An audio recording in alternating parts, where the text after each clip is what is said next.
The flood advisory maps,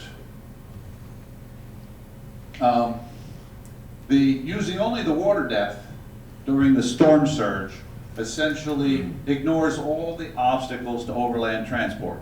The bulkhead, the vegetation, the rows of houses, significant barrier to propagation of waves, the landscaping.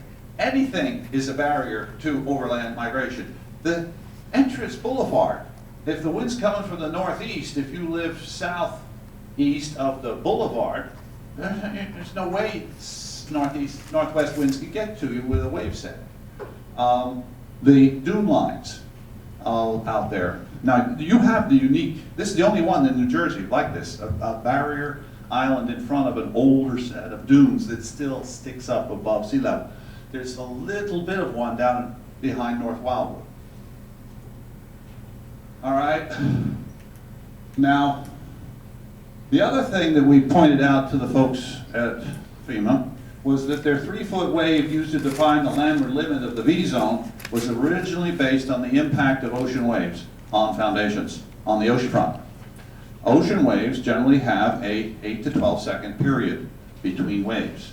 Now, the energy in a wave is proportional to a bunch of constants, density of the water and all that kind of stuff, times the height squared, so double the height, you get 4 times the energy, times the period. The bay waves, the biggest they could be across a 6-mile fetch with a 60-knot wind behind them over a 3-hour period is about a 3.5 to 4 second wave period. So 3 times 5 is 15. 12 times 5 is 60. There's a huge difference in energy in the ocean wave versus the bay wave, like 1 and 3 or 1 to 4. So a 3-foot wave hitting your foundation on the bay side would be equivalent to a kid on a bicycle running into the wall, versus the ocean side, the guy's driving, you know, a Ford SUV runs into your wall. If both are going 15 miles an hour, you've got a kid that's crying outside, or the guy's in your living room with his SUV. So that's the difference in the power of these waves.